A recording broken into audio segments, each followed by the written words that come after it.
ঢাকা-চট্টগ্রাম মহাসড়কে যান চলাচল নির্বিঘ্ন করার লক্ষ্যে কুমিল্লার চান্দিনায় উচ্ছেদ অভিযান চালিয়েছে জেলা প্রশাসন ও সড়ক বিভাগ। সকাল থেকে অভিযানে সড়কের আশপাশের অবৈধ স্থাপনা উচ্ছেদ করা হয়।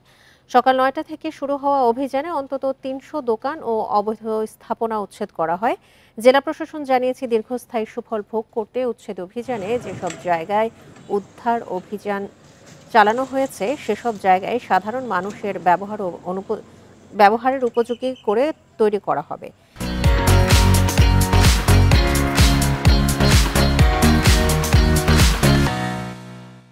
এ বিষয়ে আরো জানাতে কুমিল্লা থেকে যোগ দিচ্ছেন সহকর্মী তানভীর খন্দকার। তানভীর, আজকে যে ঢাকা চট্টগ্রাম মহাসড়কে যে উদ্ধার অভিযান পরিচালনা করা হয়েছে, এর মধ্যে ৩০০ দোকান সহ অনেক অবৈধ স্থাপনা রয়েছে। এর পরবর্তী পদক্ষেপ কি হবে যাতে এই জায়গাগুলো আর অবৈধভাবে ভরাট না হয়?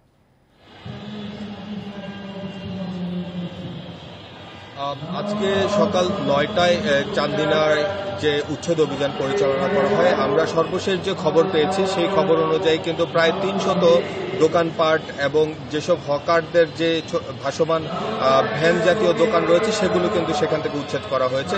এছাড়াও আমরা দেখেছি যে একদম কংক্রিট দিয়ে তৈরি অর্থাৎ পাকা দালানও কিন্তু করে ফেলা হয়েছিল এই সরকারি জায়গাগুলোতে।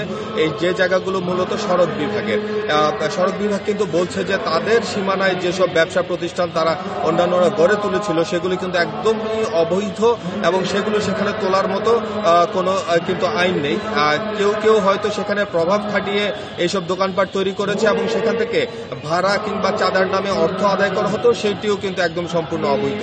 আর সেখানে যে অসুবিধাটি হতো সেটি হচ্ছে যেমন চান্দিনা বাজার এলাকার যে ব্যস্ততম এলাকায়, এই এলাকায় প্রতিনিয়ত বাস থামতে থাকে, যাত্রীবাহী যেসব পরিবহন আছে সেগুলো থামতে থাকে।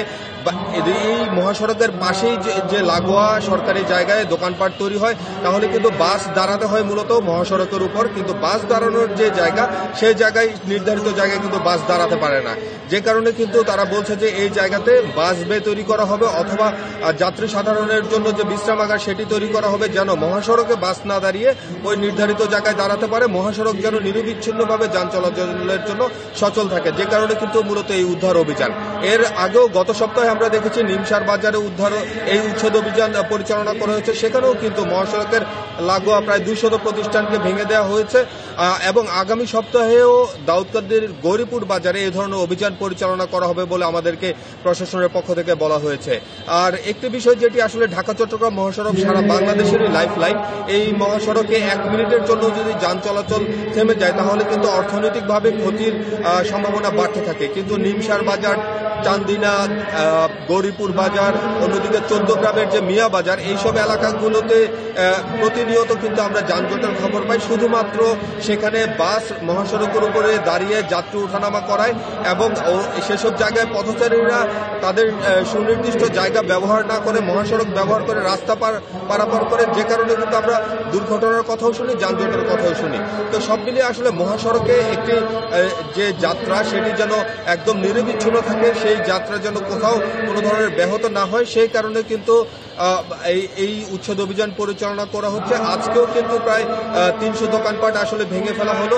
এই ক্ষেত্রে কিন্তু যারা সেখানে ব্যবসা প্রতিষ্ঠান গড়ে তুলেছিলেন তাদের কিছুটা আর্থিক ক্ষতি হচ্ছে বলে প্রশাসনের পক্ষ থেকে বলা হয়েছে। তবে তারা যেটি বলছে, এই জাতীয় মহাসড়ককে যান চলাচল নিরবিচ্ছিন্ন করার জন্য এইসব উচ্ছেদ অভিযানে আসলে তানভীর, আপনাকে অসংখ্য ধন্যবাদ। উচ্ছেদ অভিযানের সবশেষ তথ্য নিয়ে জানাচ্ছিলেন সহকর্মী তানভীর খন্দকার।